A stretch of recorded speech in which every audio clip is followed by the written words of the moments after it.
Joyce's work both reflects and refracts the society that he knew so well as a young man here in Dublin.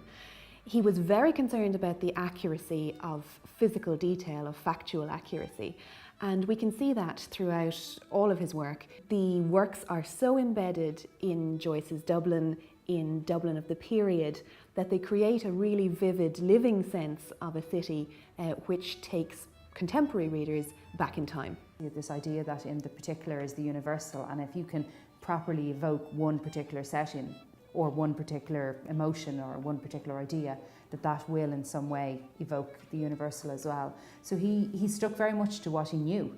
You know, no matter how much he lived in Trieste, Zurich, Paris for the rest of his life, he returns over and over and over to Dublin. The stories in Dubliners do very much capture an interesting sense of Ireland. That sense of maybe a little bit of frustration, of it being a backwater, of all its great days being behind it, and yet bubbling under the surface, all of these potential currents that, as we know, were to come to life over the decade or so that followed. It was impossible to live in Dublin at that time without being drenched in a sense of Irish history because of the cultural revival. You're surrounded by it all the time. The Abbey Theatre, remember, is founded in 1904 by Yeats and Lady Gregory. We've had the Gaelic League going for quite some time, since the 1890s. The GAA.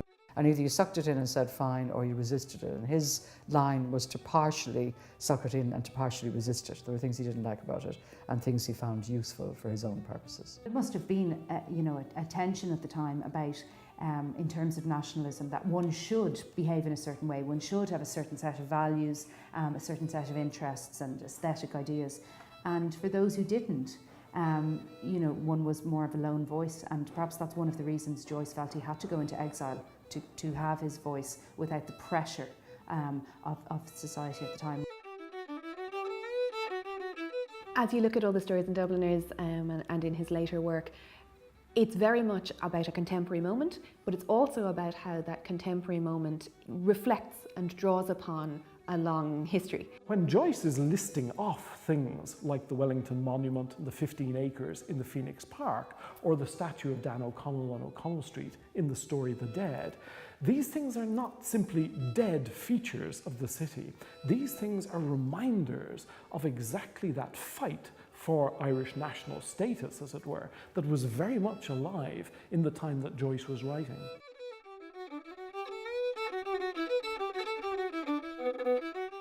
Joyce also captures, I think, very clearly the sense in which there are very many different levels of class and subtleties of interaction. You'll notice that Mary Jane's pupils come from places on the Dalkey line, on the railway there. So they're quite well off, as it were. And one of the fears is that Freddie Malins, they basically don't want to expose these well-bred young people to people like Freddie Malins. Mr. Brown as well, we find that some of his jokes are a little off colour, particularly the ones where he uses kind of a low Dublin accent.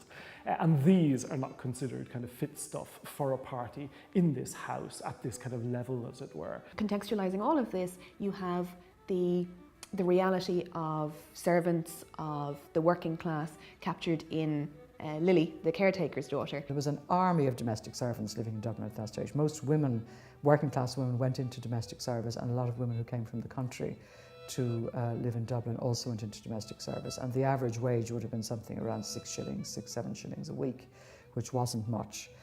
They would also have got their room and board, so they didn't have those expenses. So you've got a lot of poor people living cheek by jowl with your lower middle class, and then the upper crust, which would have been the sorts of people who worked in Dublin Castle for the administration there. But you also had 26,000 families living in vile tenement slums, worse than anything anywhere in Europe at the time, worse than London, Glasgow, Birmingham, anywhere else. And 20,000 of those families lived in single rooms, so you can imagine what challenges that brought for privacy and hygiene and just drudgery. One of Joyce's great gifts is he doesn't do the kind of tourist portraits of Dublin at that time.